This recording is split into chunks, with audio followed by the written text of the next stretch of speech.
2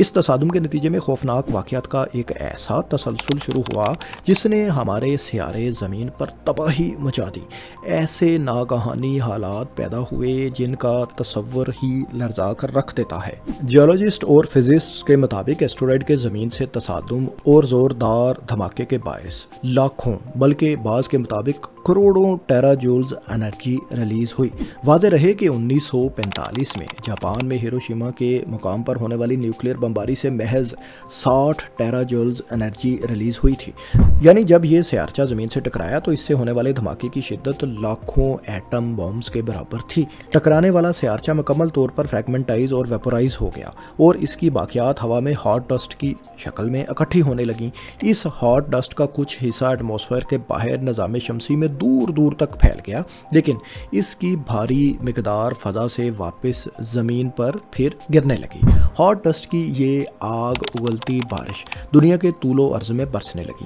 ہزاروں کلومیٹر کے ریڈیس میں اس آگ کی لپیٹ میں آنے والے جانور اور پودے زندہ جل کر راکھ ہوتے چلے گئے۔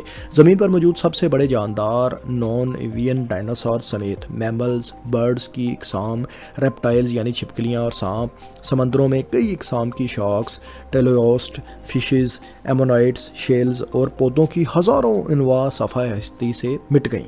4 ٹانگوں والے اور 25 کلوگرام سے وزنی تقریباً سبھی جانور معدومیت کا شکار ہو گئے۔ کچھ انتہائی چھوٹے جاندار جو زمین کی تہوں یا سمندری پانی کی گہرائیوں میں چلے گئے تھے، صرف وہی زندہ بچ پائے۔ ہاٹ ڈسٹ، راکھ اور آگ کے گولوں کے برسنے سے دنیا بھر میں وائلڈ فائر جیسے ایونٹس برپا ہو گئے۔ دنیا کے 70% جنگلات جل کر خاکستر ہو گئے۔ اس صورتحال سے غیر معمولی ہیٹ پلس پیدا ہوئی اور زمین کا درجہ حرارت کئی ڈگری سینٹی گریڈ تک ایک دفعہ بڑھ گیا۔ ماہرین کے مطابق تصادم کے مرکزی مقام کے نزدیک خلیج میکسیکو میں 1000 کلومیٹر فی گھنٹہ کی رفتار سے ہوائیں چلنے لگیں۔ 100 میٹر بلند سونامی کی لہریں پیدا ہوئیں، بلکہ ابتدائی لہریں تو 1500 میٹر تک اونچی بھی تھیں۔ تیز ہواؤں کے چلنے اور فضا میں راکھ اور دوسرے کیمیکلز کی بہتات کے باعث تیزی سے کلائمیٹ چینج ہوا اور دنیا کے مختلف خطوں میں ایسڈ رینز برسنے لگیں۔ ایک محتاط اندازے کے مطابق یہ ایسڈ رینز اگلے سینکڑوں برسوں تک جاری رہیں۔ زوردار تصادم کے باعث سیسمک ایکٹیویٹیز یعنی زلزلوں کا ایک تسلسل شروع ہوا، جس کے نتیجے میں 9، 10 اور 11 شدت کی تھرتھراہٹ سے زمین دہل کر رہ گئی۔ ان زلزلوں کے باعث والکینک ارپشنز بھی ہونے لگیں، یعنی آتش فشاں پھٹنے لگے اور پہاڑوں سے لاوا اگلنے لگا۔ یہاں یہ بات بھی یاد رہے کہ تصادم کے مرکزی مقام اور اس کے ہزاروں کلومیٹر کے ریڈیس میں ہونے والی بھاری تباہی کی سنگینی گلوب کے دوسری جانب کے بر اعظموں تک براہ راست نہیں پہنچی اور وہاں پائے جانے والے جانور اور پودے کچھ حد تک اس تباہی سے محفوظ ہی رہے۔ لیکن دوستو، یہ بات یہیں ختم نہیں ہوئی، کیونکہ امیڈیٹ کانسیکوینسز کے بعد اس حادثے کی لانگ ٹرم کانسیکوینسز کا آغاز ہوتا ہے، جن سے زمین کا 1 انچ بھی محفوظ نہ رہ سکا۔ حادثے کے بعد فضا میں دھوئیں، دھول اور مٹی کی 25 ٹریلین میٹرک ٹن مقدار اکٹھی ہو گئی۔ اس ڈسٹ کا بیشتر حصہ زمین پر واپس بھی گرتا رہا، لیکن اس کی بہت بھاری مقدار ایٹماسفیئر میں پھیلنا شروع ہو گئی، جس نے کچھ ہی ہفتوں میں گلوب کو مکمل طور پر ڈھانپ دیا۔ سورج کی روشنی کا زمین سے تعلق ختم ہو گیا۔ فضا میں موجود اس ڈسٹ کلاؤڈ کے کیمیکل ری ایکشنز کے سبب ہوا میں موجود گیسز کی کنسنٹریشن کے تناسب میں بگاڑ پیدا ہو گیا۔ آب و ہوا اور ماحولیاتی نظام درہم برہم ہونا شروع ہو گیا، جس کا نتیجہ یہ نکلا کہ دور دراز کے علاقوں میں زندہ بچ جانے والی مخلوقوں کے لیے سانس لینے میں مشکلات پیدا ہونے لگی۔ گرد اور مٹی کی بوچھاڑ نے پودوں اور جانوروں کے خوراک اور تنفس کے نظام کو روندنا شروع کر دیا۔ سورج اور زمین کے درمیان یہ رکاوٹ دیر پا ہونے لگی تو عالمی سطح پر پودوں میں فوٹو سینتھسس کا عمل بری طرح سے متاثر ہونے لگا۔ پودوں کی خوراک بنانے کا عمل رک گیا تو ان کی اپنی بقا خطرے میں پڑ گئی۔ عالمی سطح پر جانداروں کی فوڈ چین میں خلل پیدا ہونے لگا۔ پودے ختم ہونے لگے تو ان پر گزارا کرنے والے ہربیورس اور جانوروں کو کھا کر زندگی گزارنے والے کارنیورس تیزی سے معدوم ہوتے چلے گئے۔ فضا میں ایروسولز یعنی دھوئیں اور دھول کی موٹی تہ نے زمین کو مکمل طور پر اپنی لپیٹ میں لیے رکھا۔ سورج کی روشنی زمین تک نہ پہنچ سکنے کے باعث ہر طرف رات جیسی تاریکی چھائی رہی اور کچھ ہی عرصے میں درجہ حرارت میں ڈرامائی طور پر کمی واقع ہونے لگی۔ ماہرین کے مطابق سورج اور زمین کے درمیان یہ رکاوٹ تقریباً 10 برس اور بعض کے مطابق اس سے بھی زیادہ عرصہ تک برقرار رہی، جس سے زمین پر اس سارے عرصے میں منجمد حالات یا فروزن کنڈیشنز طاری رہیں۔ اس ٹھنڈے موسمی اثر کو نیوکلیئر ونٹر یا جوہری موسم سرما کے نام سے جانا جاتا ہے۔ جانداروں کی بڑی تعداد ان منجمد حالات کا مقابلہ نہ کر پائی اور یوں مجموعی طور پر 3/4 یعنی 75% جاندار اور ان کی نسلیں ناپید ہو کر رہ گئیں۔ کچھ جاندار ناپید ہونے سے بچ بھی گئے تو بہت سے ارتقائی مراحل سے گزر کر نئی شکل میں دوبارہ پیدا ہو کر آئے۔ ان میں mice, rats, hawks, snails, catfish, frogs, salamanders, crocodiles, tortoises, gorilla, whales, bats, ostriches, eagles اور بعض اڑنے والے نسبتاً چھوٹے ڈائناسورز بھی شامل ہیں جو وقت کے ساتھ ساتھ چھوٹے پرندوں میں ایوالو کر گئے۔ سینکڑوں سال وقفے سے ہونے والی ایسڈ رینز کے باعث بالآخر گرد کا بادل آہستہ آہستہ چھٹ گیا۔ اس سارے عرصے میں گھنے بادل کے کمزور پڑنے پر سورج کی مدھم روشنی کی زمین پر واپسی ہونے لگی اور آہستہ آہستہ نیوکلیئر ونٹر بھی اپنے اختتام کو پہنچا۔ زمین پر ارتقائی عمل کے نتیجے میں جانداروں کی نئی نسلیں پیدا ہونے لگیں اور یوں ایک نئے دور کا آغاز ہوا۔ لیکن دوستو، سوال یہ پیدا ہوتا ہے کہ یہ حادثہ آیا صرف ایک مفروضہ ہے یا کوئی حقیقت بھی ہے کہ 66 ملین سال پہلے زمین پر کوئی سیارچہ ٹکرایا تھا اور اس کے باعث میس ایکسٹنکشن رونما ہوئی تھی؟ اور کیا اس سب کی تصدیق کرنے کے لیے کوئی ایویڈنسز بھی موجود ہیں؟ تو آئیے اس کا جائزہ لیتے ہیں۔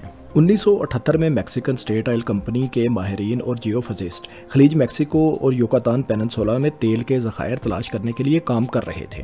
ماہرین نے نوٹ کیا کہ اس علاقے میں 180 کلومیٹر کے ڈائیامیٹر میں میگنیٹک اینڈ گریویٹیشنل انوملی ہے، یعنی کشش ثقل اور مقناطیسی کشش کی ویلیو میں ایک تسلسل سے بے قاعدگی سی پائی جا رہی ہے، جبکہ 180 کلومیٹر کے ڈائیامیٹر کے باہر حالات بالکل نارمل ہیں، گویا زیر زمین یا زیر آب کسی میسیو کریٹر یا بڑے گڑھے کے اثرات پائے جا رہے ہیں۔ اگرچہ 20 کلومیٹر گہرا اور 180 کلومیٹر ڈائیامیٹر کا گڑھا آج اپنی اصلی حالت میں دکھائی نہیں دے رہا، جس سے یقینی طور پر یہ معلوم ہوتا ہے کہ کروڑوں سالوں میں سیڈیمنٹیشن اور ایروژن سمیت زمین کی ٹیکٹونک سرگرمیوں نے اس گڑھے کی گہرائی اور سطح کو نمایاں طور پر تبدیل کر دیا ہے۔ اسی طرح ایک اور ثبوت 1980 کی دہائی میں جیولوجسٹ نے اپنی تحقیقات میں یہ نکات بیان کیے کہ ریڈیم ایلیمنٹ جو کہ زمین پر بہت ریئر ہے، لیکن یہ ایسٹرائڈز اور کومیٹس جیسے خلائی اجسام میں بھاری مقدار میں پایا جاتا ہے۔ اس کی اٹلی، اسپین اور کینیڈا سمیت دنیا کے کئی مقامات پر ہائی کنسنٹریشن لیئرز پائی گئی ہیں۔ ماہرین نے جب ریڈیم کے سیمپلز کی ڈیٹنگ چیک کی تو سبھی جگہوں سے ملنے والا ریڈیم 66 ملین سال پرانا نکلا۔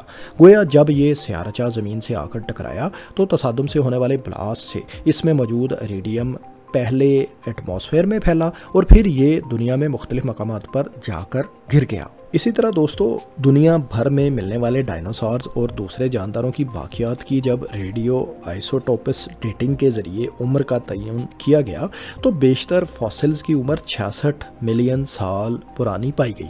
یہ بات بھی درست ہے کہ چند ڈائناسورز کی باقیات 145 ملین سال سے 230 ملین سال پرانی بھی ہیں، لیکن 66 ملین سال پرانے فاسلز زیادہ تعداد میں پائے گئے ہیں، جو کہ اس واقعے کی سچائی کی طرف ایک شہادت سمجھے جا سکتے ہیں۔